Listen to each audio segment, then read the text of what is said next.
বন্যায় মানুষদেরকে সাহায্য করতে গেছেন, এটা ভালো কথা, খুব ভালো। হিন্দুদেরকেও সাহায্য করতে গেছেন, এটাও ভালো কথা।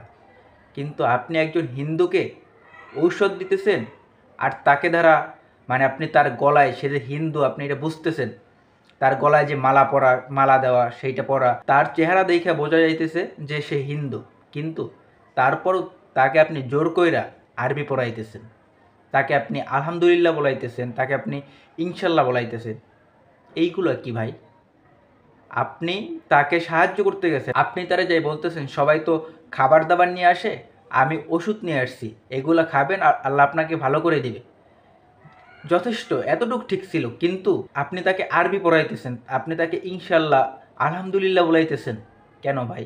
তারা বিপদে পড়ছে আর আপনি এই সুযোগটা বুঝে তাকে আরবি পড়াইতেছেন। মানে কি? ইসলাম, আমাদের ইসলামকে এগুলো বলে? আমাদের ইসলামকে এগুলো বলে কখনো? যে কোনো বিধর্মী যদি বিপদে পড়ে তাকে খাবার দিয়ে তাকে ইসলাম ধর্ম গ্রহণ করার জন্যই করবা, তাকে জোর করে আরবি বলাবা, এটা কি আমাদের ইসলাম বলে? আমাদের ইসলাম এইটা বলে না ভাই। আমাদের ইসলাম সুন্দর, আমাদের ইসলাম দেখাইতে বলছে, ইসলামের সৌন্দর্যটা দেখাইতে বলছে। আপনি যে তাদেরকে ওষুধ দিতেছেন, তারা হিন্দু, তারপরও আপনি যে তাদেরকে ঔষধ দিতেছেন, আপনি মুসলিম হইয়া তাদেরকে ঔষধ দিতেছেন, তাদেরকে খাবার দিতেছেন, এইটা যথেষ্ট। এইটা হইলে ইসলামের সৌন্দর্য ভাই, এইটা যথেষ্ট। এইটা তাদেরকে দেখাইলে চলবে। আপনাকে কেউ বলে নাই যে তাদেরকে এই খাবারের দেখাইয়া, এই খাবারের লোভ দেখাইয়া, এই ঔষধের লোভ দেখাইয়া তাদেরকে আরবি পড়াবেন, তাদেরকে তাদের মুখ থেকে আরবি বলাবেন। আপনি আরবি বলতেছেন ঠিক আছে, কিন্তু সে যে আরবিগুলো বললো, কিন্তু তার আরবি বলা তো একটাও শুদ্ধ হইল না, সে যে শুদ্ধভাবে বলতে পারলো না। আর তার মনের ইচ্ছায় তো সে আরবিটা বলে নাই। সে যদি তার মনের ইচ্ছা আরবিটা বলতো, সে হিন্দু থাকতো না, সে মুসলমানই হয়ে যাইতো, সে মুসলমান ইসলাম ধর্ম গ্রহণ করতো, সে যদি মনের ইচ্ছায় আরবিগুলা বলতো। কিন্তু আপনি তাকে জোর কইরা আরবিগুলা বলাইছেন। কেন ভাই? কোনো নবী রাসূলকে এইগুলা করছে?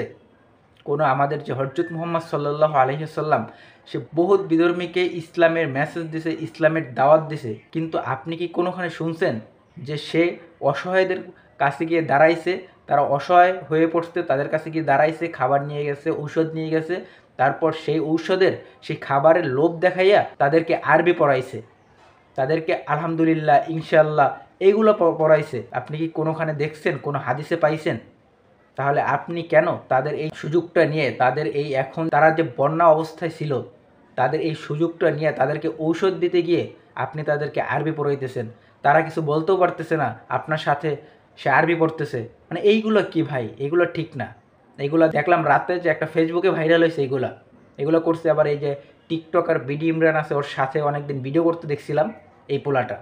আপনার যদি এই রকমের অবস্থা হইতো, আর আপনার এই সুযোগ নিয়ে যদি কোনো হিন্দু আইসা আপনাকে তাদের মূর্তি পূজা করতে বলতো, আর তার তার ধর্মের যে কথাগুলো আছে, যেগুলো আমরা বললে আমরা শিরক করব, তার যে ধর্মের কথাগুলো আছে, এইগুলো যদি আপনাকে বলাইতে, তাইলে আপনার কেমন লাগতো, আপনার মনে কেমন লাগতো, এটা আপনি নিজে বোঝেন। যে অন্য ধর্মের ওইগুলো যদি আপনাকে কেউ এই রকমের বলাইতো, আপনার খারাপ অবস্থার সুযোগ নিয়ে যদি আপনাকে কেউ এইগুলো বলাইতো, তাই ভাই আগে সব কিছু বুঝুন, ইসলাম, ইসলাম সম্পর্কে বুঝুন, জানুন, তারপরে এই কাজগুলো করুন।